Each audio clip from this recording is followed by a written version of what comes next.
Estamos acá en un día muy frío en la ciudad de Bogotá.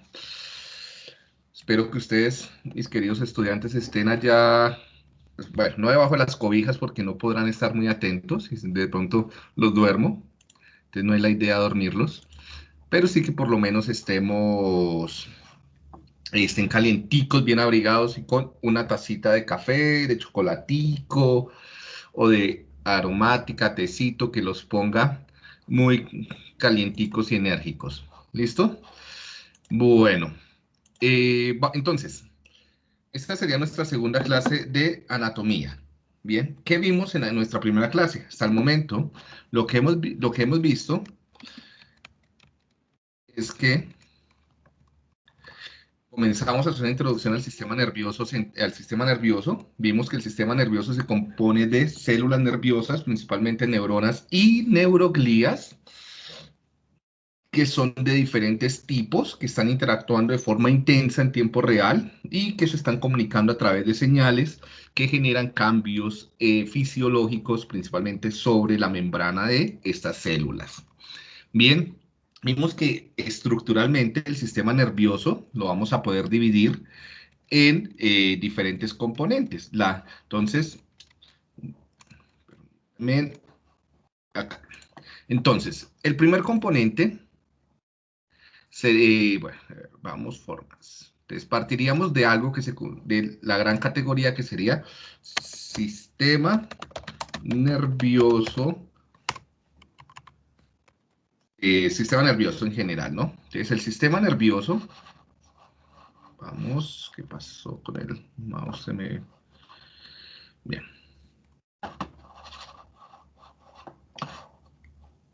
me desaparece mi mouse.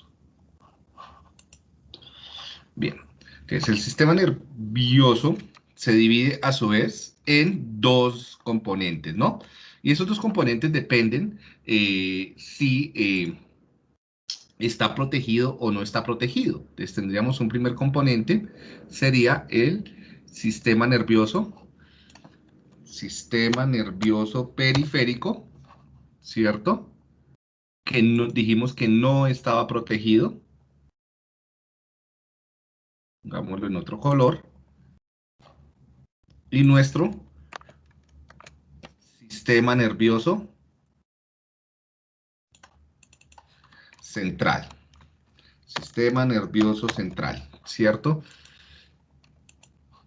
¿Qué me está protegiendo cada uno de los sistemas? ¿Qué me está protegiendo el sistema nervioso central? Pues lo está Los protegiendo huesos. básicamente, ¿cómo? Los Lo está huesos. protegiendo, bueno, bien, no te Por escuchaba. hueso, meninges y líquidos cefalorraquídeos. Hueso, meninges y líquido Líquidos. hay hueso. Hueso, meninges y líquido cefalorraquídeo me protegen el sistema nervioso central, ¿cierto? Y por lo tanto el sistema nervioso periférico va a hacer todo lo que esté por fuera de este sistema nervioso, de esta protección de hueso, meninge y demás.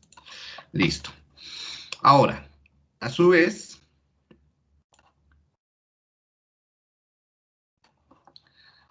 esto lo agrandamos.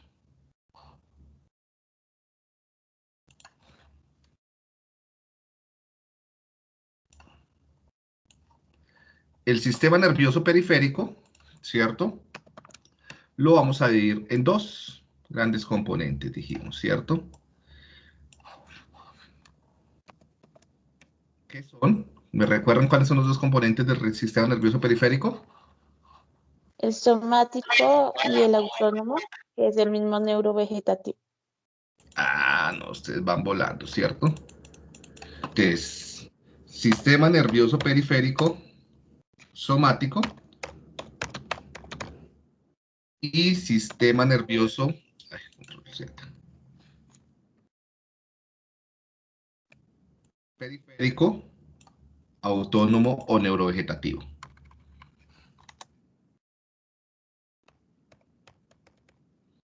Y a su vez, el somático lo vamos a dividir en otros dos. ¿Cuáles serían los dos que me dividen el somático? Simpático y parasimpático. No, somático. Anoche lo vimos. Nervios Aferente. aferentes y eferentes. Ujú. Sí, entonces serían el motor y el sensorial. Es Ujú. un componente sensorial o aferencias, o que tiene los nervios aferentes, los núcleos y nervios aferentes. Recuerden lo que vimos con anterioridad, y es que las neuronas, los grupos de neuronas en el sistema nervioso periférico se van a llamar eh, pues, núcleos. Núcleos. Y los axones, nervios.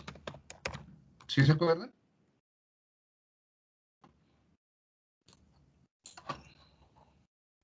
Entonces, por eso es que tenemos, no, mentira, núcleo no, ganglios. Yo no sé, estoy confundido, estoy disperso. Ganglios.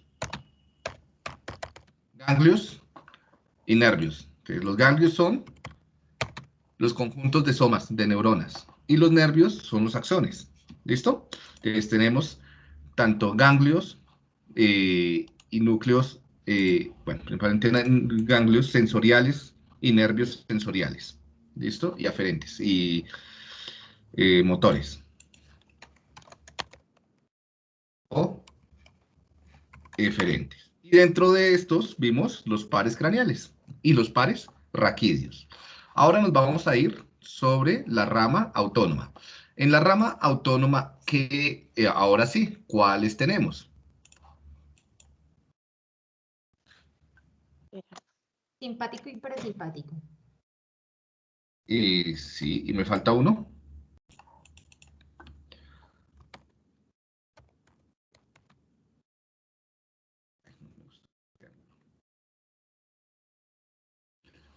El entérico. ¿Sí lo han escuchado? No, señor. No, profe. Ah, horrible. Entonces sería sistema nervioso simpático, la rama simpática,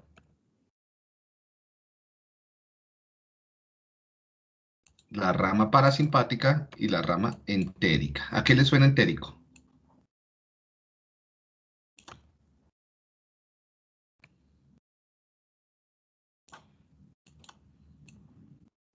Cualquiera que me diga que le suena entérico. De como una gastroentero.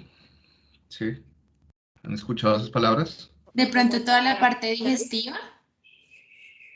Ujú. Sí, tiene que ver con lo intestinal sí, y estomacal, básicamente lo intestinal. Entonces, es la comunicación entre el sistema nervioso y los intestinos, básicamente. Simpático, parasimpático, y ya les voy a explicar la importancia de este sistema, del entérico, que por lo que poco se habla, pero actualmente está siendo fundamental en todo lo que tenga que ver con salud, neurodesarrollo, incluso hasta con problemas de aprendizaje y TDAH. Es esencial lo que está pasando en nuestros intestinos, ¿no? Algunos proponen que tanto las fuentes como gran parte del tratamiento, por ejemplo, del TDAH o el trastorno del espectro autista, debe pasar por tratamientos que impacten el sistema entérico. ¿Sí? Entonces, eh, ya les voy a explicar. Entonces, copy B. Ahí tenemos nuestras diferentes ramas del sistema nervioso periférico.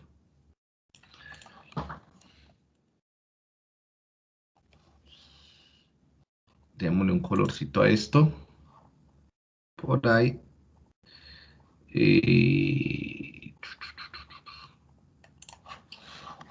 Listo. Y ahí nos quedó sistema nervioso. ¿Estaba claro? Es que ayer como lo propuse, tal vez no quedaba claro las divisiones. Y ya el sistema nervioso central, lo vamos a ver más adelante, se divide en 7 componentes. ¿Sí? Los componentes que me dividen el sistema nervioso central son, en su orden, cordón espinal,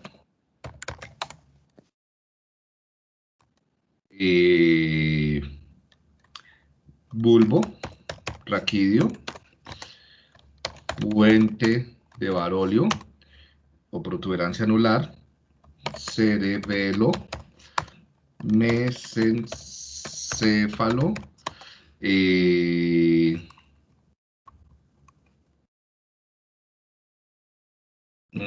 diencéfalo y cerebro o telencéfalo. Ahí estaría nuestro sistema nervioso central y periférico.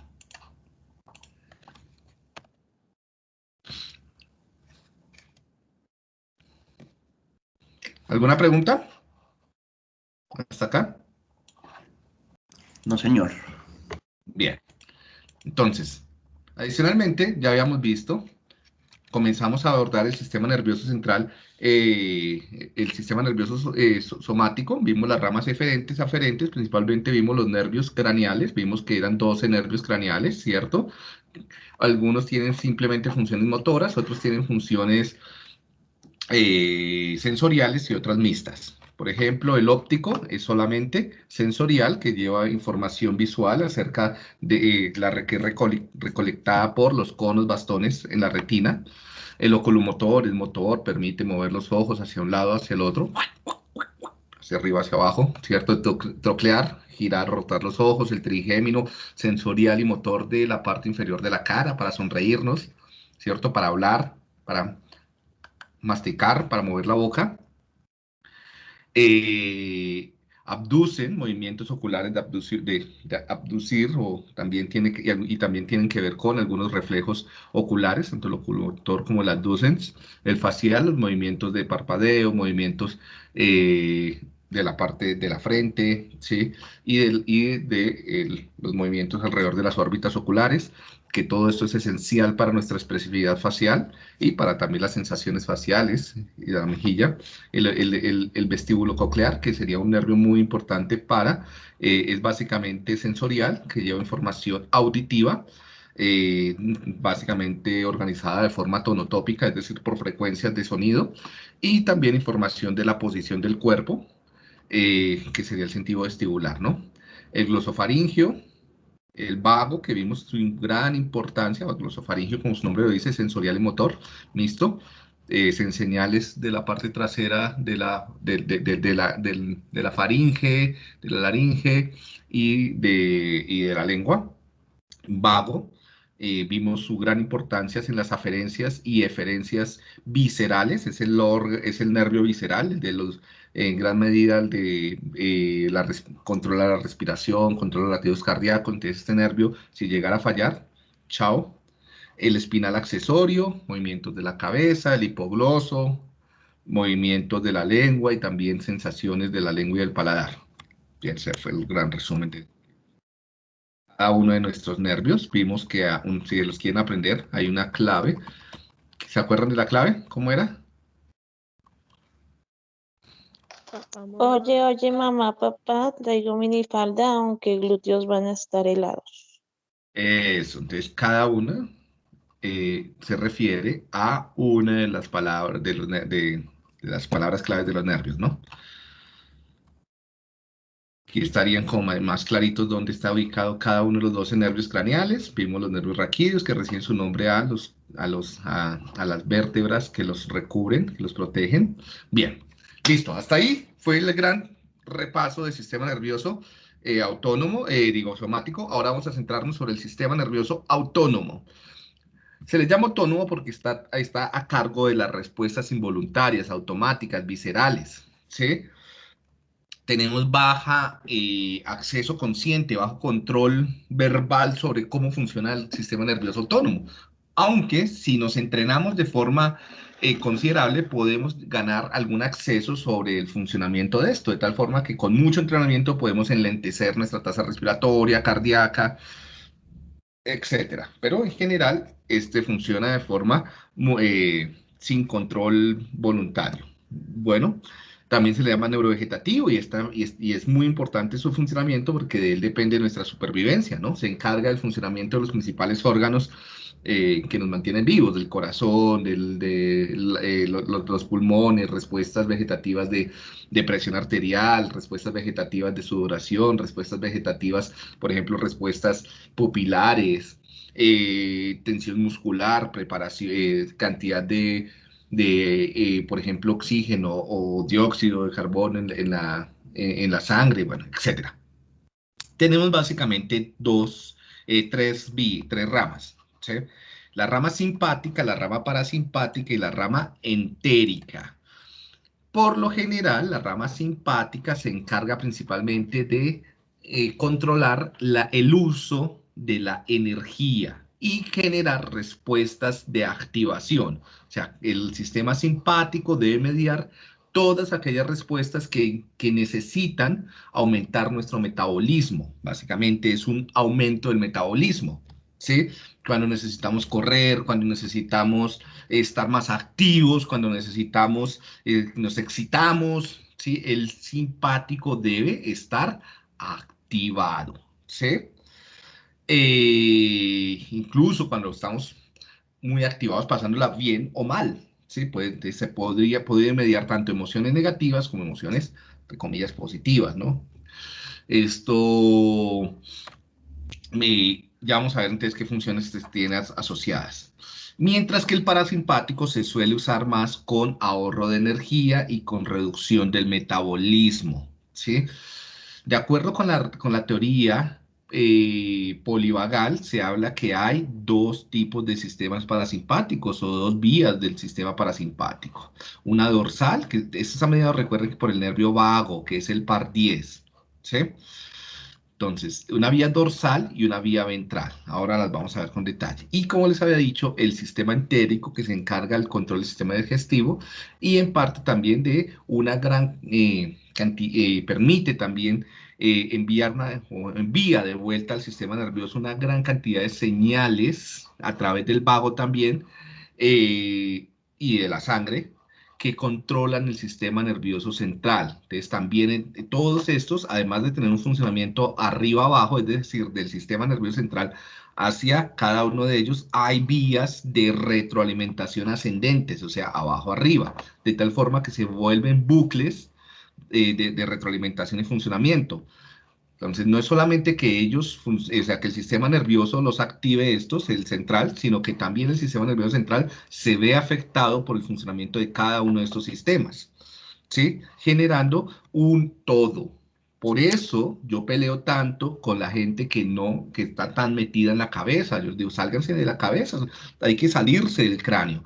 Porque si quieres explicar el nivel atencional, la memoria, el lenguaje, las relaciones sociales, las emociones, necesariamente tienes que incluir el cuerpo. Todo esto me habla de cómo el cuerpo está también enviándole señales al cerebro, ¿sí?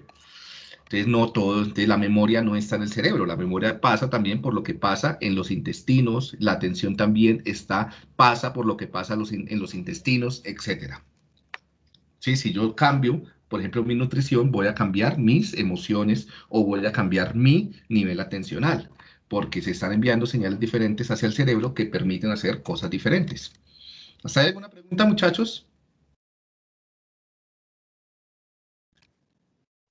No, señor. No, señor. Bien, bien, bien. Entonces, esta posición que yo tengo va en contra de lo que piensa el 99% de los neuropsicólogos y muchos neurocientíficos, porque siguen metidos, como vimos en la historia, siguen siendo frenólogos, siguen metidos como en la forma, en la estructura, casi que ubicando funciones en el cerebro, y eso es un gran error. ¿Sí? Las funciones no están en el cerebro. Las funciones están en lo que las personas hacen en su contexto, con sus vísceras, con sus intestinos, con el chunchullo, el páncreas, ¿sí? El pulgarejo, todo eso. Y con las personas que lo rodean y las herramientas que lo rodean. Bien. Perdón. O sea, lo que nos estás acabando de decir es que no es el cerebro quien envía simplemente la información al cuerpo, sino el cuerpo también hacia el cerebro. Sí, y por lo tanto, cuando yo hablo de atención, no debo ubicarla dentro del cerebro, porque la atención es lo que la persona hace, no algo que esté dentro del cerebro. Y lo que la persona hace tiene que ver tanto con lo que está dentro del cerebro como con lo que está dentro de sus intestinos, o lo que está, o cómo está funcionando su corazón, o cómo está, o las relaciones que lo rodean. Entonces, entender la atención implica también salirse del cerebro, pero también salirse del cuerpo a comprender las relaciones sociales, o la hora del día, o cosas así por el estilo. ¿Sí? Gracias, profe.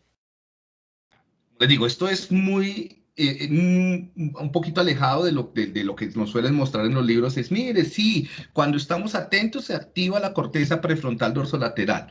No, pues tal vez, pero tal vez no. Tal vez hay otras cosas que también son importantes y que si las tenemos en cuenta, me gano herramientas de intervención, porque que te digan a ti que la atención depende de la actividad de la corteza prefrontal dorsolateral, ¿tú qué haces con eso en el colegio? Si te dicen, por ejemplo, que la nutrición, que una dieta saludable, entonces tú ya le puedes dar más herramientas a la familia. Mira, vamos a cambiar este tipo de galguerías por alimentos probióticos, por vegetales, y con seguridad en 15 días vamos a tener un niño más atento. Y lo hacemos y lo vemos, que funciona. Bien, sigamos acá entonces. Entonces, no es dos grandes sistemas, simpático-parasimpáticos, que muchas veces sus funcionamientos son antagónicos o compensatorios o sinérgicos, como los quieran llamar. Bueno, entonces, por lo general, la activación parasimpática atenúa la actividad simpática y viceversa. En realidad, en la vida cotidiana, estos dos sistemas se están activando en tiempo real para modularse el uno al otro, para que nuestro comportamiento, nuestro funcionamiento, nuestra fisiología esté adaptada a las exigencias del medio. ¿Sí? No es que hay un momento de puro simpático, otro momento de puro parasimpático, están compensándose en tiempo real. Bueno, pónganlo como en una balanza y muchas veces estar en ese equilibrio, en esa balanza, algunas personas lo llaman homeostasis, ¿sí? Como el equilibrio. ¿Sí? Lo que pasa en realidad en la vida cotidiana a través del desarrollo de las personas es que no es que estemos en equilibrio todo el tiempo, o sea, que todo el mundo tenga un punto de ajuste y de equilibrio igual, ¿no? Como nos enseñan muchas veces, incluso en medicina, que todo el mundo debería tener la misma, por ejemplo, tasa cardíaca o presión arterial. No, sino que ese punto de equilibrio, por ejemplo, de tasa cardíaca, de presión arterial, de tasa respiratoria, se puede mover un poquito hacia un lado o hacia el otro, dependiendo dónde vivas y lo que haya sido tu vida. Por ejemplo, si tú has vivido en un contexto de altas demandas, de pronto con más altura, puede ser que tu presión arterial, tasa cardíaca esté movida un poco, o sea, sea un poquito más alta, pero eso no quiere decir que sea normal, ¿no? Entonces, la homeostasis ponía unos puntos de ajuste, unos puntos de equilibrio muy rígidos. Actualmente lo que se concibe es la alóstasis, y es decir, que ese punto de equilibrio puede irse, es un rango, ¿no? ¿Sí? Es un rango más o menos variable y que tú ajustas de acuerdo a tu nutrición, estilo de vida, clima, altitud, ¿sí? Hábitos. Entonces, actualmente el parasimpático y simpático lo que se ajustan a lo largo de la vida de las personas para darle un nivel óptimo de funcionamiento llamado alóstasis, ¿sí? Por ejemplo, si ustedes en este momento comienza a sonar una alarma, ¿sí? Por allá en donde están viviendo, ¿sí? Ustedes, no, eso siempre son los chinos los que la prenden, ¿no? Pero comienzan a ver humo, entonces ustedes, o comienza a temblar, ustedes rápidamente van a tener una actividad simpática que conlleva a que las pupilas se dilaten para verte mejor, ¿cierto? Se inhibe la salivación, entonces la boca se reseca, ¿sí? Para que ustedes no puedan digerir, no se van a atragantar. Se relajan los bronquios para poder capturar mayor cantidad de oxígeno y tener mayor oxígeno para los músculos y para aumentar el metabolismo. Se acelera la tasa cardíaca, se inhibe la digestión, se estimula la liberación de glucosa o de glucagón por parte del hígado. Se libera adrenalina que permite aumentar o potencializar todas estas funciones, incluso se inhibe, se activa el sistema inmune por si hay una posible infección, se relaja la vejiga, entonces hay eneuresis y se contrae el ano, entonces también puede haber ecopresis, ¿listo? y pueden haber incluso como eyaculaciones o flujo vaginal rápido. Ante un estresor, ante una amenaza repentina, súbita, este sistema se activa rápidamente todos estos cambios a nivel de milisegundos. En 100 milisegundos ya tenemos todo esto activado, ¿sí? Antes de que podamos siquiera darnos cuenta de que estamos, como algunos dirían, paniqueados, ¿no? Estresados, estamos asustados, estamos ya bien. Entonces,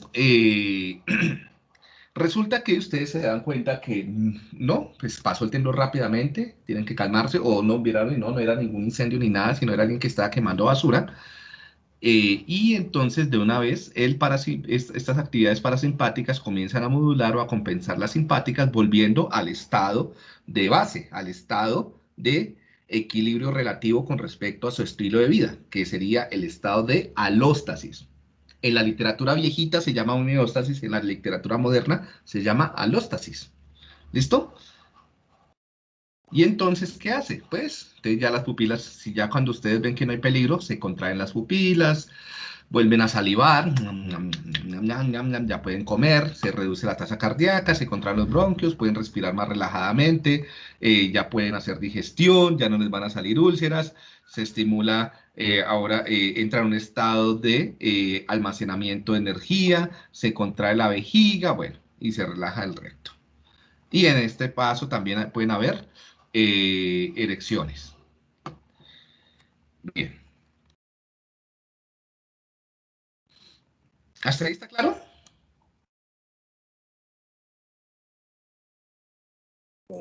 Sí, señor. Sí, sí, señor. Bueno, entonces...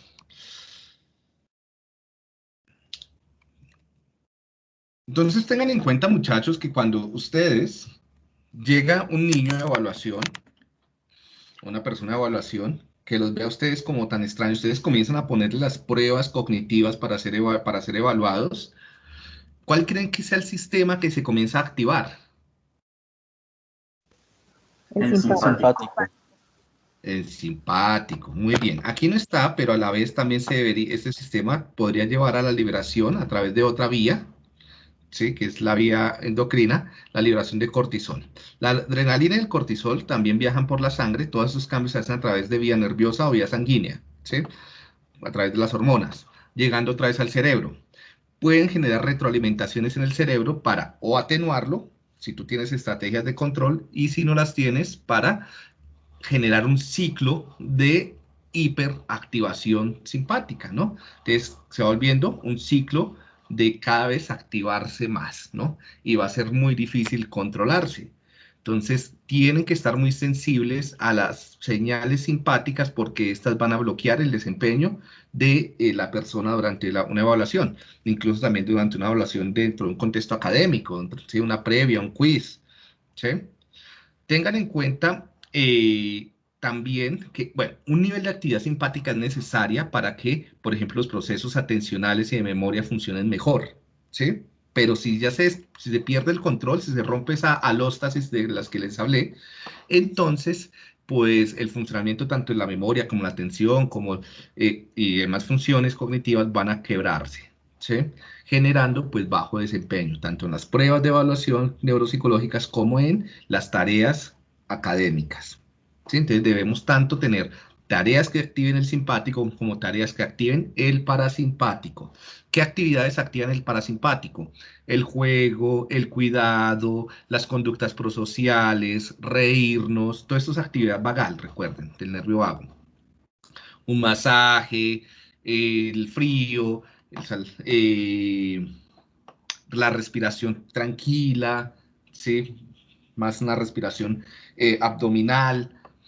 Entonces, muchas veces uno hace un análisis como la cantidad de situaciones que activan dentro de, por ejemplo, un colegio. Los profesores hablen, los docentes, que están más como en los ambientes educativos, o los psicólogos en colegios. Hagan un balance. Dentro de las actividades escolares, ¿qué tipo de sistema estaría más tiempo activado? ¿El simpático o el parasimpático? Hablemos de una clase presencial. El simpático. Simpático. El simpático. Pues yo diría que en teoría el simpático, pero digamos como yo estoy muy cercano a las aulas de clase, depende mucho también del docente. Por ejemplo, yo intento hacer como las clases un poquito más divertidas, lo que doctor O usted sea que tú acaba no de decir. eres un profesor simpático, Sí, podría ser.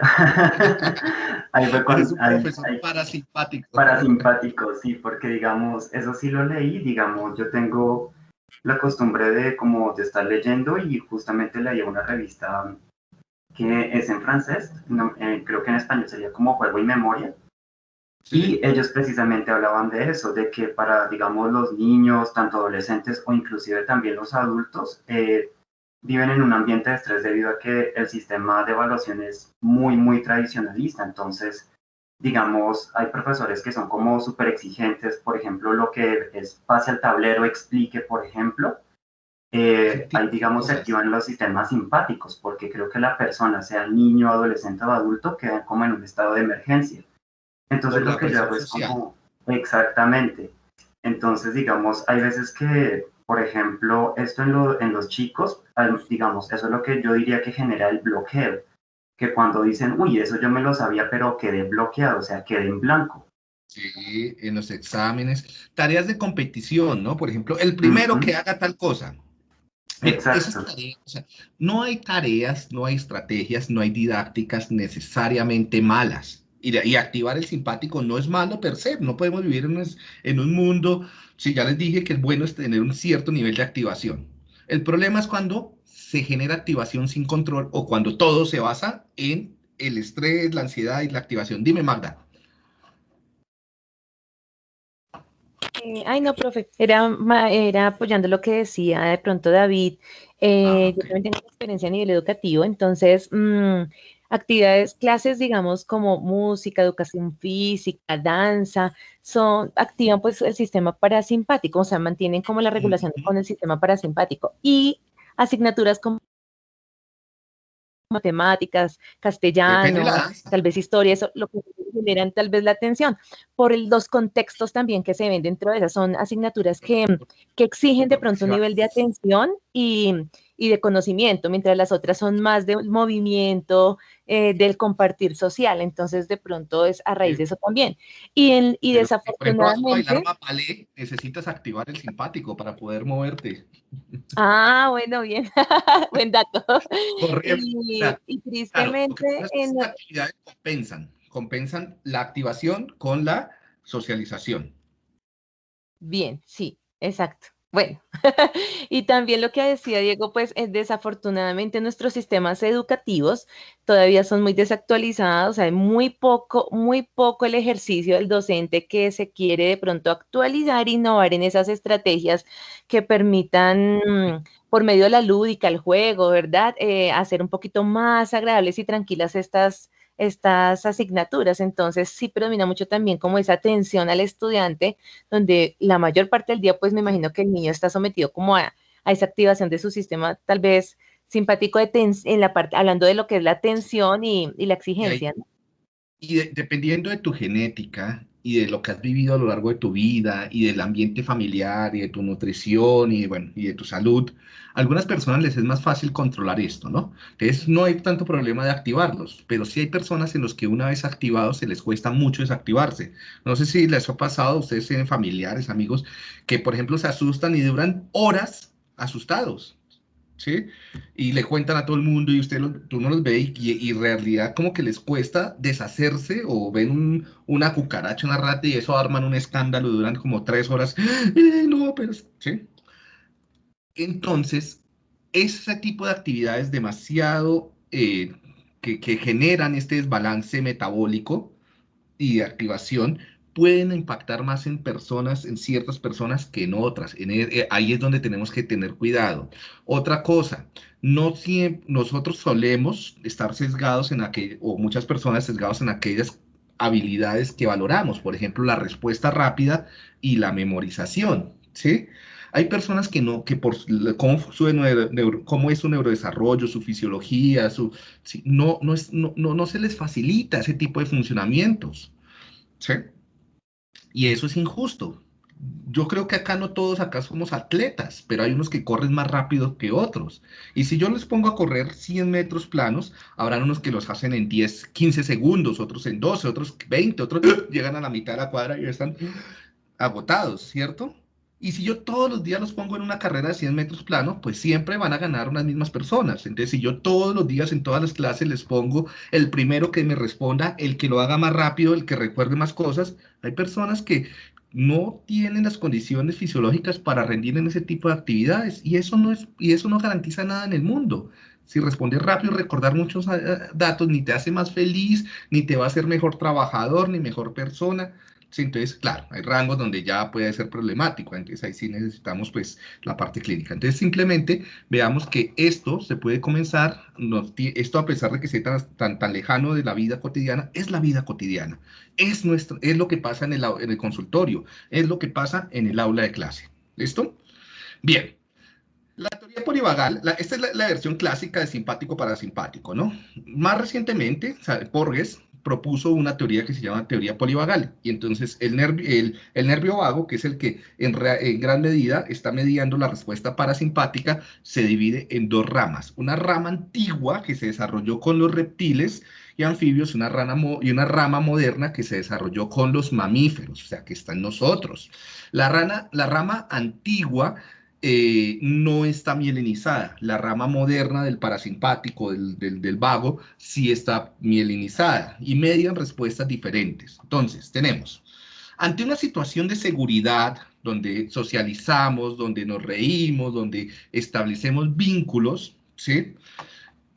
Se predomina una actividad parasimpática ventral, ¿sí? Una rama vagal ventral. Y donde el neurotransmisor por excelencia acá será acetilcolina y oxitocina en gran medida. Bien, y prolactina y otras hormonas. Ante un peligro en el cual el sistema nervioso percibe que hay posibilidades de luchar o huir, ¿sí? O sea, donde hay una forma instrumental conductual de superar o de gestionar, de afrontar con el problema, con la amenaza, entonces se activa el simpático para darnos energía, aumentar el metabolismo, entonces aumenta la fuerza, por ejemplo, la mamá que levantó el carro, ¿sí? O podemos ser más ágiles, y uy, yo salté todo eso del susto, uy, yo hice todo eso, corrí tanto, yo ni me di cuenta, ¿sí? Eso es por la actividad simpática, ¿no? Nos vemos superhéroes simpáticos. Y en otros casos donde por tu historia de vida, digamos, si ha sido una historia de vida de abuso, de maltrato, o si has estrés postraumático, ¿sí? Víctimas de la guerra, secuestro, o por tu fisiología o tu genética, ¿sí? El sistema percibe que no hay cómo luchar ni cómo huir, ¿sí? Ni fight and flight, ni luchar ni huir. Entonces no hay cómo, o sea, hacer algo es perdido porque simplemente lo que hagas, no, la amenaza va a estar ahí, ¿no? Entonces, una amenaza ya de muerte eminente. Entonces lo que se hace es activar el vago dorsal que no es mielinizado, ¿sí? El viejito, el de los reptiles. Y en este caso, lo que se genera es una hiperarousal, un congelamiento, un freezing, ¿sí? Y viene ese síncope vagal que uno se pone pálido y muchas personas hasta se desmayan, ¿sí? Se baja la presión arterial y uno, no sé si les ha pasado, han visto personas que les pasa. Y las personas colapsan, no pueden ni pensar, ni recordar, ni tomar decisiones, quedan congelados, paralizados.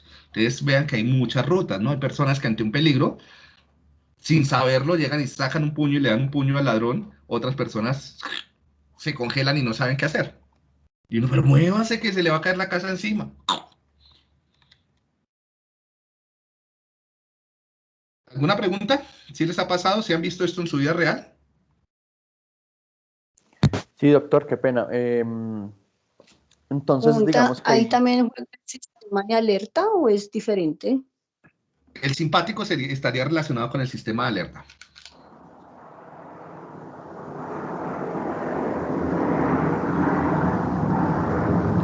Edward, ¿tiene preguntar algo? Sí, Doc, estaba mirando entonces esas dos ramas vagales, la dorsal es como la parte antigua, digamos como la reptiliana. Sí. La ventral es la actual, ¿sí? O No, nosotros tenemos todo. Sí. Pero entonces la ventral, ¿en qué momento se activa? ¿En seguridad? Sí, cuando estamos acá en clase, yo los hago reír, ustedes están allá tomándose un cafecito, comiéndose unas galletitas, ahí está activado. Llega su pareja, llegan sus hijos, se ponen a charlar, a echar carreta con los amigos, a hablar, se ríen, se acarician, se abrazan, se acicalan.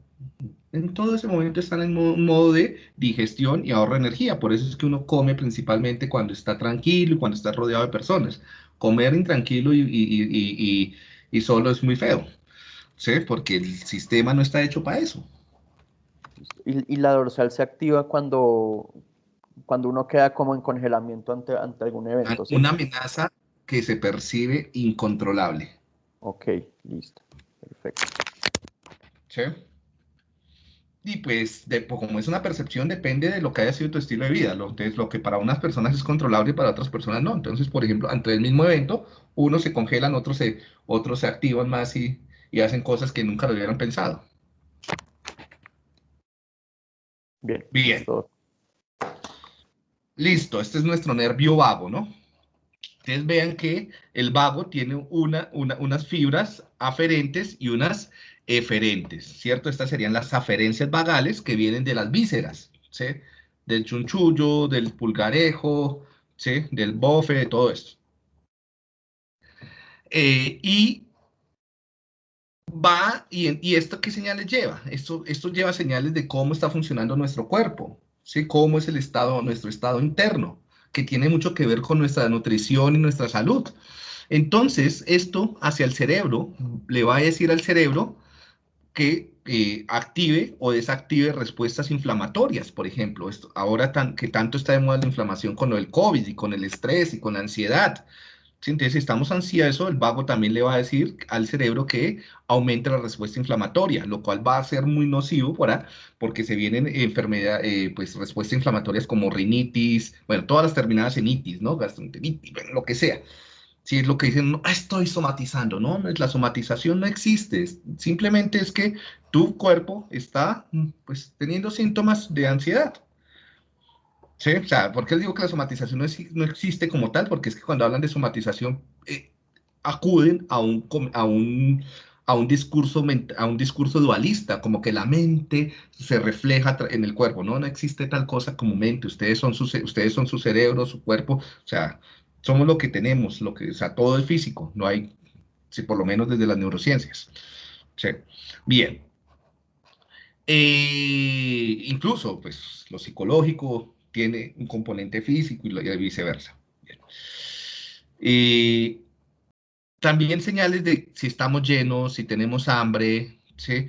Y de la energía. Y hacia abajo, pues, sí, hay actividad también para controlar el sistema digestivo. Bueno.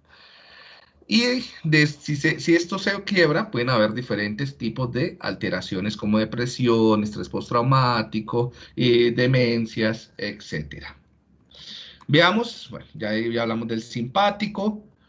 Ahora hablemos del sistema entérico, ¿sí? Entonces, el sistema entérico está relacionado con principalmente el intestino, ¿sí?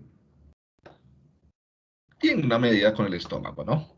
Entonces, el sistema entérico tiene, descendentemente, es controlado a través de las vías simpáticas y parasimpáticas, y ascendentemente, principalmente, a través del nervio vago, ¿sí? Y además envía señales ascendentes a través de la sangre y del sistema linfático. Bueno, entonces, descendentemente se controla, o sea, hacia abajo, la digestión principalmente, pero ascendentemente envía señales que controlan y le dan como un contexto a través del tiempo a todas nuestras formas de conducta, de salud mental, a todos los procesos cognitivos, a todos los procesos afectivos y sociales, ¿no?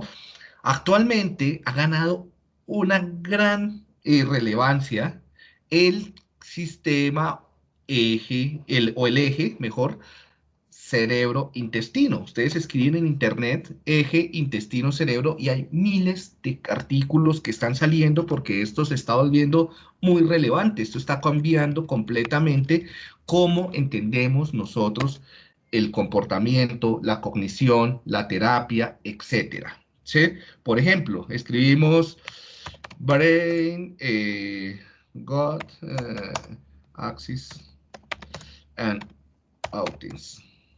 Digamos, a ver si hay algo sobre autismo. Una simple búsqueda en Google, vamos a encontrar un montón de artículos, ¿sí? Si lo queremos buscar, digamos, en Google académico, para que sea más... ¿dónde está acá mi Google?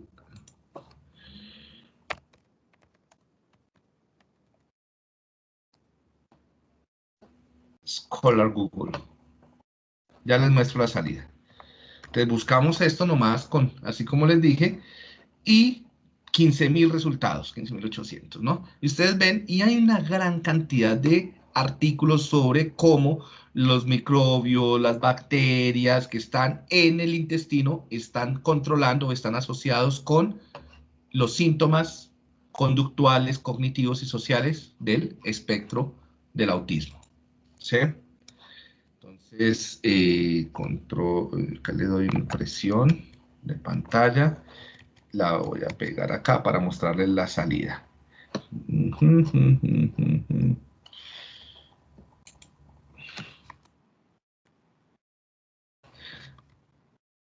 Bien, miren, ay, ¿qué pasó con esto?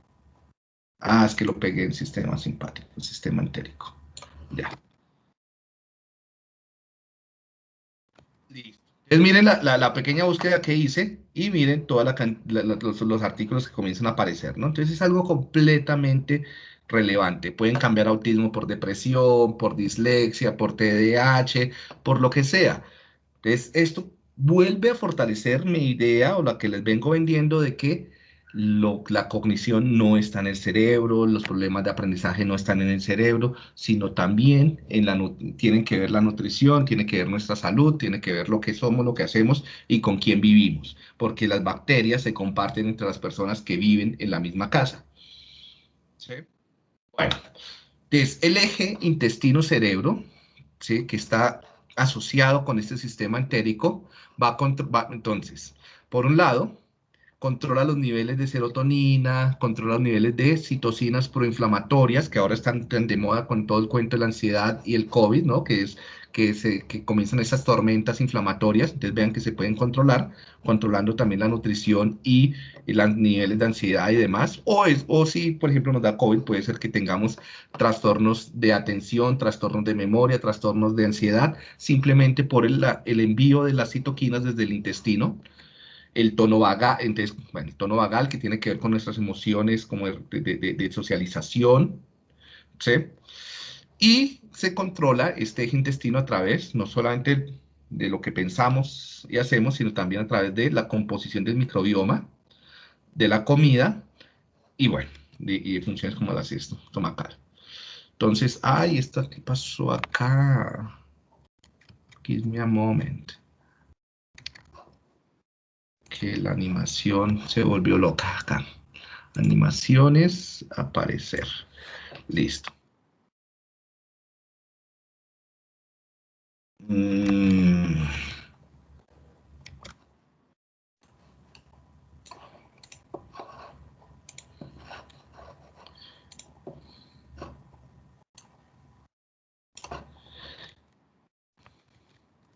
Bien.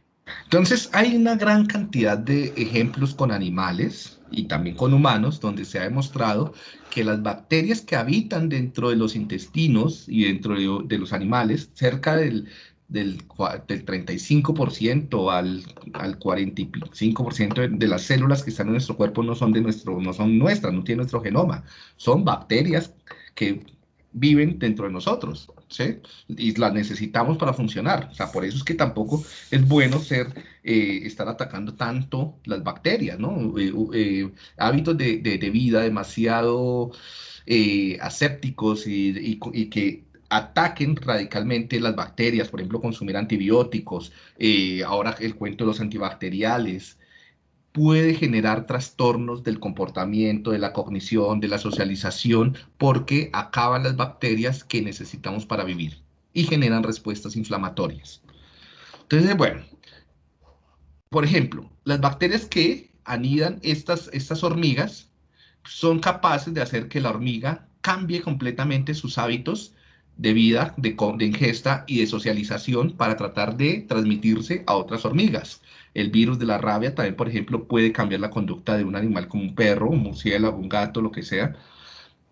La toxoplasmosis hace que los gatos se vuelvan más sociables, los hace más dóciles para que puedan transmitir más fácil la bacteria.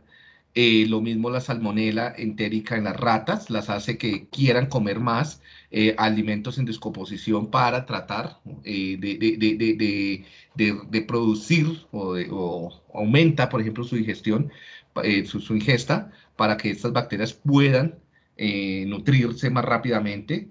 En el cerebro también se ha visto que el cambio de la población de las bacterias afecta directamente las habilidades, cómo socializas, lo que piensas, lo que haces, tu sueño, tu atención, ¿sí? Entonces esto, pues es filosóficamente es como complicado. Ah, entonces no soy yo, son mis bacterias, así como capítulo de Futurama, ¿no? Pero además de lo filosófico, esto lo que nos da es una herramienta potentísima de intervención, y es que yo puedo intervenir fácilmente sobre la cognición de una persona, el estilo de aprendizaje, sobre su forma emocional, sobre su ansiedad, sobre su estrés, simplemente cambiando la nutrición o cambiando los hábitos familiares.